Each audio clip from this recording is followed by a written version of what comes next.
ஒரு சின்ன கிராமம். அதுல கதிர்ங்கிற சிறுவன் தெருவுல விளையாடிக்கிட்டு இருக்கிறான். அவனுக்கு எப்பவுமே லாலிபப்னா ரொம்ப இஷ்டம். அவன் ஒரு லாலிபப்பை சாப்பிட்டு, ஐயோ லாலிபப் காலியாக போகுதே, சீக்கிரம் போய் தாத்தா கடையில வாங்கிக்கலாம் அப்படின்னு யோசிச்சுட்டே தாத்தா கடைக்கு போறான்.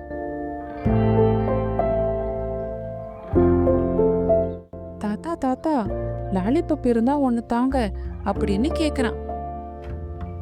அதுக்கு அந்த தாத்தா, டேய் கதிர், எல்லா லாலிபப்பும் காலி ஆயிடுச்சு, நீ நாளைக்கு தான் கிடைக்கும், இன்னைக்கு போயிட்டு நாளைக்கு வான்னு அனுப்பிச்சு விடுறாரு. கதிர் சோகமா ஒரு ஆலமரத்தடியில விளையாடுறான். அட, லாலிபப் நமக்கு கிடைக்காம போச்சு, நாளைக்கு முதல்ல வாங்கிடணும் அப்படின்னு யோசிச்சுட்டே மரத்துக்கடியில விளையாடும் போது மரத்து மேல நிமிர்ந்து பாக்குறான். என்ன, அங்க ஏதோ மின்னுதே, என்னவா இருக்கும் அப்படின்னு யோசிச்சுட்டே மெதுவா அந்த மரத்து மேல ஏறுறான். ஏறி பார்த்தா அங்க ஒரு லாலிபப் இருக்கு. என்னது, ஆலமரத்துல லாலிபப்பா அப்படின்னு யோசிச்சுட்டே அந்த லாலிபப்ப சாப்பிட ஆரம்பிக்கிறான். என்ன ஆச்சரியம், ஆலமரத்துல லாலிபப் கிடைச்சிருக்கே, அதுவும் இவ்வளவு டேஸ்டா இருக்கு, இதுக்கு முன்னாடி நம்ம இப்படி சாப்பிட்டதே இல்லையேன்னு யோசிச்சுட்டே அந்த லாலிபப்ப அவன் சாப்பிட்றான். அந்த லாலிபப்ப அவன் டேஸ்ட் பண்ணிட்டே இருக்கும்போது ஒரு மின்னல் மாதிரி ஒண்ணு வெளிச்சம் தெரியுது. திடீர்னு ஆலமரத்து பக்கத்துல ஒரு கோல்டன் கலர் டோர் ஒண்ணு தெரியுது. அத பயமா பாக்குறான். அந்த கதவு மெதுவா திறக்குது. என்னடா இது மாயம் அப்படின்னு மெதுவா அந்த டோருக்குள்ள போறான். கதவுக்குள்ள போய் பார்த்ததுமே அது ஒரு கேண்டி வேர்ல்டு. அப்பா, ஆறெல்லாம் ஓடுது. ஐயோ, இது வெறும் ஆறு இல்ல, சாக்லேட் ஆறு. இங்க இருக்கிற மரங்கள்ல எல்லாம் பிஸ்கட் இருக்குது.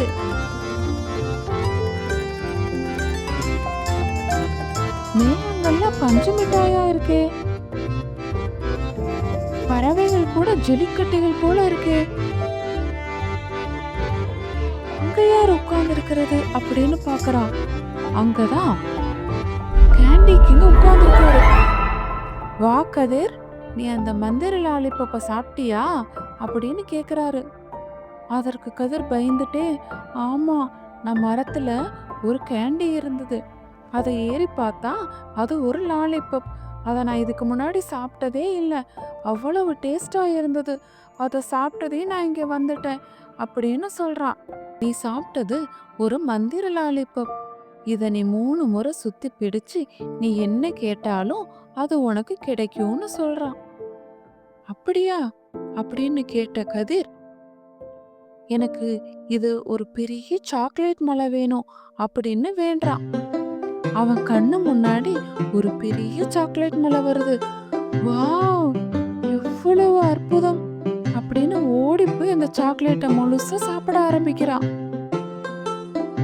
கொஞ்ச நேரம் கழிச்சு, நம்ம மட்டும் இந்த சாக்லேட்டை சாப்பிட்டா எப்படி, நம்மளுடைய ஃப்ரெண்ட்ஸுகளுக்கும் கொடுக்கணும் தானே அப்படின்னு அவன் யோசிக்கிறான். கதிர் தன்னுடைய கிராமத்துல இருக்கிற எல்லா குழந்தைகளுக்கும் சாக்லேட் வேணும்னு வேண்டிக்கிறான். அடுத்த நொடியே அந்த கிராமத்துல இருக்கிற எல்லா குழந்தைய கையிலையும் சாக்லேட் வந்து விளையுது. எல்லா குழந்தைகளுக்கும் ஒரே ஆச்சரியம், சந்தோஷம்.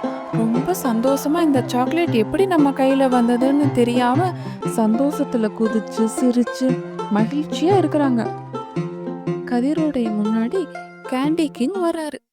கதிர், நீ ரொம்ப நல்லவன், இந்த மந்திர லாலிபப் உன்னிடம் எப்போதும் இருக்கும், ஆனா இத நீ நல்ல காரியத்துக்கு மட்டும்தான் யூஸ் பண்ணணும்னு சொல்றாரு.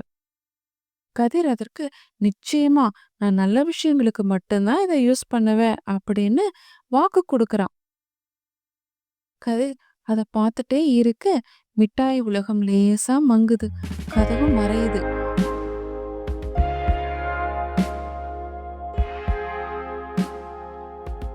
திரும்பி பார்த்தா கதிர் தன்னுடைய கிராமத்துல அந்த ஆலமரத்தடியில நின்னுட்டு இருக்கிறான். அவனுடைய கையில அந்த மந்திர லாலிபப் இன்னும் இருக்குது. மகிழ்ச்சிங்கிறது தனக்கு மட்டும் கொடுத்துக்கிறது இல்லை, அதை பிறருடன் பகிர்ந்தால்தான் அந்த மகிழ்ச்சி முழுமை பெறுங்கிறத கதிர் புரிஞ்சுக்கிட்டான். அந்த நாள்ல இருந்து கதிர் எப்போதும் அந்த மந்திர லாலிபப்ப நல்ல செயல்களுக்கு மட்டும்தான் பயன்படுத்த ஆரம்பித்தான்.